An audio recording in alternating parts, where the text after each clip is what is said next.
Je capotais. C'est tout croche. Je peux pas croire que je pars ma business de même. Un premier contrat en business, c'était un gym de boxe. Puis je me souviens, le contrat, c'était vraiment la dernière minute. Puis je me suis dit, regarde, si un de tes premiers contrats, tu peux pas refuser un contrat, do it, tu vas y aller. Fait que je me dis, parfait. Puis le soir d'avant, tu sais, je m'en vais acheter du stock. Il me manquait des lumières, une couple d'affaires. Puis mon document de pré-production est pas fait. Fait que je sais pas exactement les shots que je m'en vais filmer. Fait que le soir d'avant, devant mon ordi, je me prends une coupe de café pour être bien réveillé. Puis je commence à travailler sur le document de pré-production. Les shots qu'on va faire, c'est quoi le script, l'éclairage va être où, tu sais, je fais vraiment la mise en scène avant le tournage le lendemain. Puis c'est un gros tournage. Le gars, il m'avait dit, hey, je vais faire venir, mettons, 10 boxeurs, je vais investir du temps, de l'argent dans ces gens-là, vraiment pour que la vidéo soit ça coche. Moi, je me dis, parfait, à soir, je travaille toute la nuit, I got you.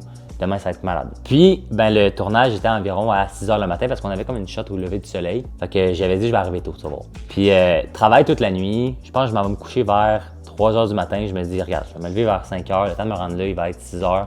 All good. Fait que je finis mon document de pré-production, il est ça à coche, mais esti, je suis fatigué en tabarnane. Puis je mets mon alarme. Puis le moment où je me réveille, je regarde dehors, il fait extrêmement clair. Je regarde l'heure, il est 11 h en avant-midi. Je capotais. Évidemment, je suis jeune, je commence en business, c'est un de mes premiers contrats. Je suis comme shit, je peux pas croire que je pars ma business de même. C'est tout croche. J'ai même pas show up. Hey, je me sens mal, j'ai le stress dans le tapis. Je regarde mon cell, il y a des tonnes d'appels, des tonnes de messages. Puis au final, ça a juste fini que j'ai appelé le gars, je me suis excusé. Évidemment, il ne voulait rien savoir. C'est absolument comprenable. C'est là que tu réalises que tu es bien mieux de potentiellement pas accepter un contrat puis garder ton professionnalisme que accepter puis potentiellement livrer tout croche ou juste pas livrer.